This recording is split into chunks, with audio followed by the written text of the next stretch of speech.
You know, one of the other things I want to talk about is just by raising hands, and if you're embarrassed, don't raise your hand, but how many in here, are your parents divorced, which includes me? Someone raise my hand. Okay, so about half, more than half. I'm just going to say, I think one day I'm going to write a book that says, I hate divorce.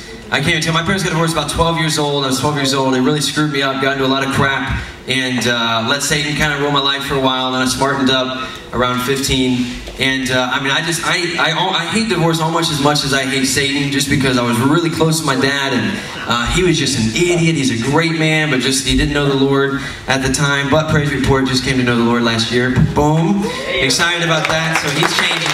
But 4 marriages later, you know, lots of hours lost where we could have had a lot of time together. Anyway, you know, you look at the divorce rates in this country, the U.S. leads any other country on the planet for divorce rates, and used to be around 50. It's climbing now. It's closer to 60, and you know, I think it's tearing apart not only God's design, God's creation, but just this our population, our society. You know, you look at the decline of society. Most of the time, you can look at it. It comes back to the decline of family, going all the way back to the beginning. And I just want to say 2 things. One is to the men, and the other thing's to the ladies, and we'll get to that in a second. But the first one to the men. You know, a lot of you guys walk around here and you're thinking, you know, I've watched a lot of it down by the spring and during lunch, you know, you just walk around and, you know, I'm the man and blah, blah. And you think being a man is getting with ladies. You think being a man is having sex with multiple people. Or you think being a man is this, that, and the other. I'm going to tell you right now, you're not a man. You're not a man. Come on. There's a couple of them right here. Is that Jack? I'm just messing with you. Alright? You're not a man. You're a little boy that doesn't know what he wants yet. And when he gets to the wedding bed, he's going to be disappointed, hurt, and confused. Okay? You know what a man is? A man is someone that can walk around on this planet when there's naked women everywhere, which I feel bad for them because they're going to regret that later. And he can stand up and say, you know what? I'm not going to have that. I'm saving myself. I'm going to choose Christ over a woman. I'm going to save myself. I just want you to know, I can't understand how much it breaks God's heart. I think it's one of the biggest tools that Satan uses. I think the first thing Satan ever uses, particularly with men, is pride. The second thing is lust. If you think about, we talked about God's original creation. Okay, we said he set up one man, one woman for all of eternity. They're date each other for life. That was his example. And what they were also supposed to do is stay close with God. Okay, he had him in the Garden of Eden, perfect setup. So he walked with him in the morning.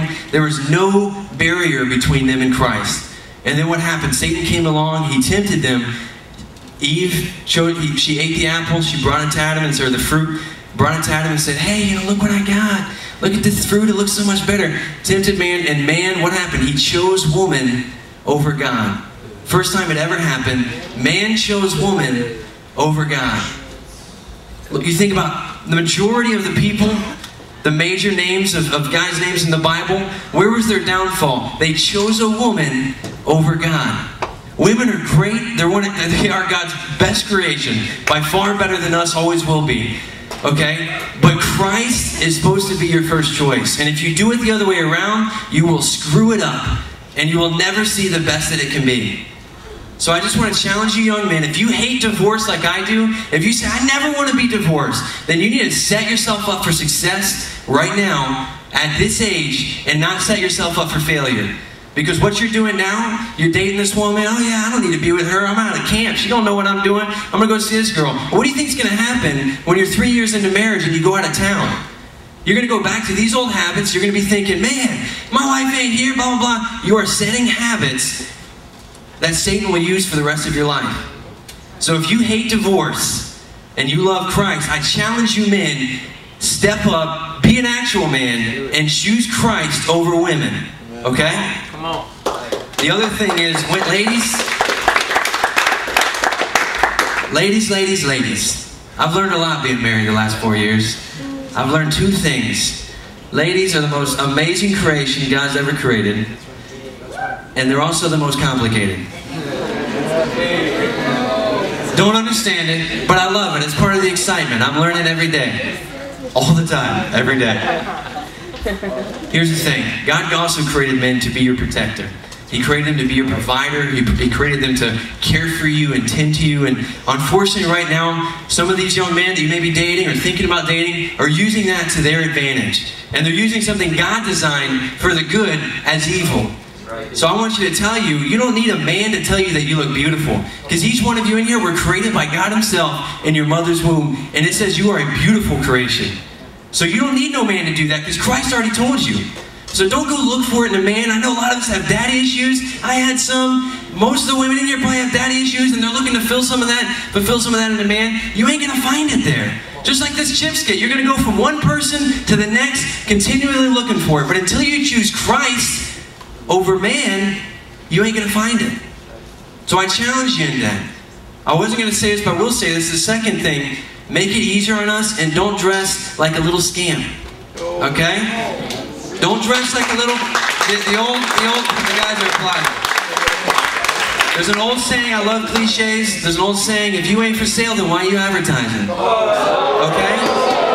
So if you're saying, you know, I agree with what he's saying, I want to do that, then just cover it up because you know what? That's meant for your husband. That's meant for the one man that you're going to spend the rest of your life with. And he'll enjoy it. Trust me. Trust me. Where's Mark Monterano? If he's in here, he'd be giving me an amen. 4 weeks being married. So anyway, I just want you to think about that, okay? We're going to pray in a minute.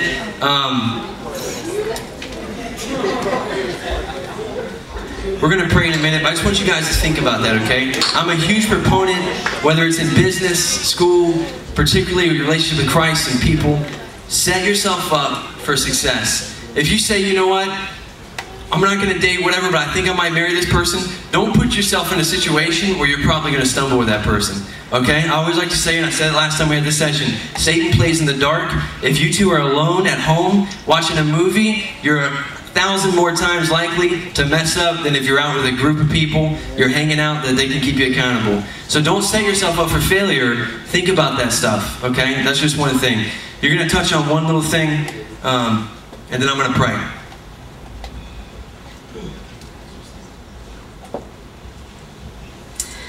One thing that we always think is really important whenever we talk about this is to make sure that you guys know that we don't talk about this or share our testimony to belittle people, to make us look like we're so great, but mostly just to share with you that it can happen, you know, that it's possible, and that it works, that it's a good thing, and that we are witnesses to it. And that's basically why we share. And on top of that, if you have been sexually active in a relationship already, that Christ brings healing, and that, you know, luckily our God has mercy on us. And so that's not it. It's not like, oh, I did it, that's it, I'm ruined. That's where becoming a Christian and having Christ live in us and him being able to purify us again is so great. And so if this is something that you've already done and you feel like, you know, I need to make a decision now, that until I get married and I am in a monogamous relationship, that I'm going to wait. You know, and that's very possible. And you can talk to your counselor, you can talk to one of us, you can just talk to God. But that's just a great option that Christ gives us. He doesn't leave us hanging. He doesn't leave us in our dirt and our scum. But he's willing to wash us clean again.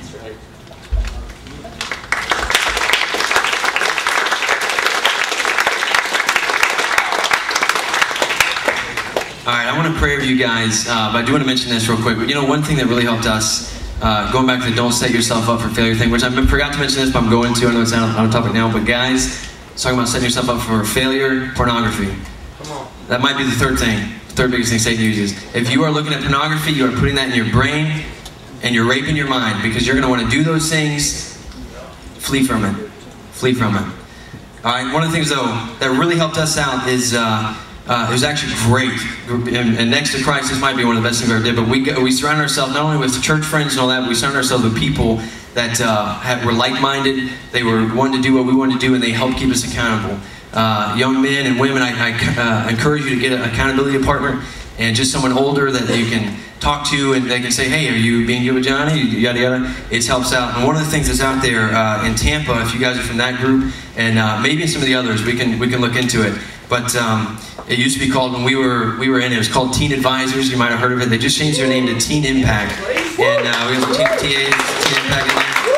And it's done by a place called Woman's Place. It's a great, phenomenal ministry, which in reality shouldn't even exist, because they're there to help ladies with abortion. But if we solve this problem here, we'll never have a need for an abortion.